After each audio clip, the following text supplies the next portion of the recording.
бол мэрэгжлийн хүн. Бид нар 20 хэдэн жилийн тээврийн салбарт ажиллаж байгаа. Би 7 жилийн өмнө юу гэж хэлж ирсэн гэхээр төмөр замын цариг ямар байна гэдгийг их хурл засгийн газар шийддэг юм аа.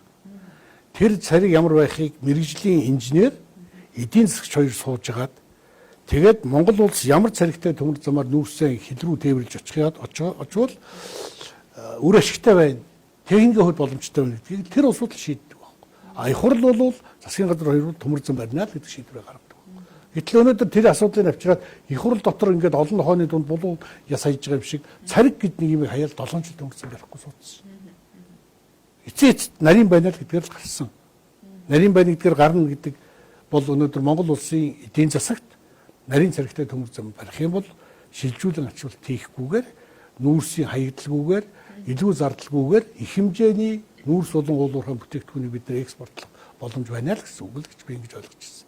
А гэтэл энэ асуудлыг мушгаад Батхуу нарийн барина гэсэн гинлээ. Тэгээд тэр нь хятадтай адилхан царигтай төмөр зам бариад тэр хятадууд тэр төмөр замаар буу очиж орж ирээд Монголыг эзлээд авчихын гинлээ гэдэг ийм л пиар л явсан байхгүй. А гэхдээ нэг зүйл дээр би бас чамтай санддаг шүү. Баттулга учир энэ асуудлаас хэрэлдэг байхгүй юу? Би нэг ч хариулт өгөөгүй.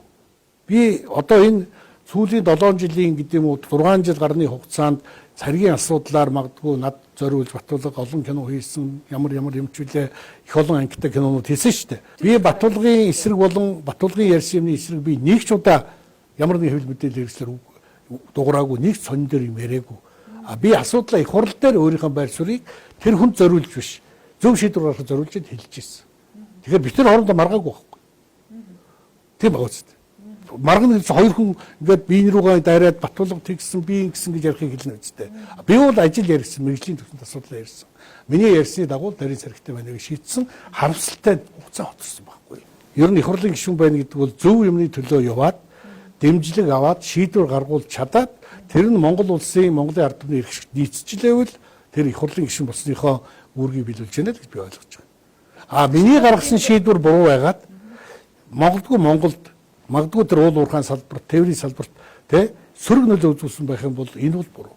А би бол мэрэгжлийн учраас би итгэлтэй байсан. Тэгэл тийм шийдвэр гарсан шүү. Тэгээ олон бомбтоор, олон царигаар, олон төмөр зам байлаа гэд аюулгүй байдалд яад нөлөөлөх үү чинь эзэнтэй болсон шүү дээ. Тэн дээр чинь хил гайл юу гэдэг тийм ээ. Тэгээ тэр чиндээ зохицуулаад хэрэгтэй үед нь хаач. Хэрэгтэй үед нөгөө одоо байлдан болоод муугар бодъё л одоо чинь тэгэл богоноор танк очиж орж ирэл цэрэг очиж орж дайм бол болохгүй шүү дээ. А тийм боллоо гэхэд тэр төмөр замын тэгэл тэнд нь тарил хийчихнэ. Тэгэл болоо гэж. Гэхдээ яагаад өнөөдөр чинь эдийн засгийн хувьд үр ашигтай байхад тухайгаад бид нар бизнес хийх гэж байгаа юм бол боддог. Аюулгүй байдал гэдэг чинь өөрөө тусдаа асуудал. Гэхдээ мэдээж тэр технологийн асуудал аюулгүй байдал нөлөөлдөг цаг байсан. Тийм цаг үе байсан. Одоо тийм цаг үе биш болцсон шүү дээ. Одоо зүгээр л дэлгэцээр харж сууж байгаа 2 коноптард байлдаг цаг болчиход байгаа шүү дээ. Монголын уул уурхайн говийн бүсийн уул орынхаагаас хятадын хил рүү нарийн цариг байна уу, өргөн цариг байна уу, Оросд энэ ямар хэрэгтэй. Яг л Оросууд Монголоос төрүүлж хятад руу төмөр замаа барьж нүүрс дийлүүлэх гэрээгээ байгуулахын тулд цаг хожиж төмөр зам бариулахгүй байсан л байхгүй. Гэхдээ Монголын төмөр зам урагшаа нарийн байна уу, өргөн байна уу, ямар Орос руу тээвэр хийх гэж байгаа Оросын асуудал бол биш байхгүй. Энэ Монголын бие даасан Монгол улсын өөрийнх нь эрхийн асуудал, өөрийнх нь шийдэх ёстой асуудал байна. Тийм учраас би Орос дургүй ч юм уу Оросын эсрэг ажлыг талыг барьдагтай биш. Бид нар чинь тусгаар улс байхгүй. Биднэрт өөрсдөө шийдвэрээ гаргах эрх нь байгаа. Шийдвэрээ гаргадаг байгууллагатай, бодлого хийдэг яамтай, тийм ээ. Тэгэхээр бид нар тэр төвшөндөө Монголд аль нь эдийн засгийн хувьд мэдээж нөгөө талд аюулгүй байдлаа хараад үр ашигтай байна гэж хэлбэрийг бид сонгох эрх нээлттэй.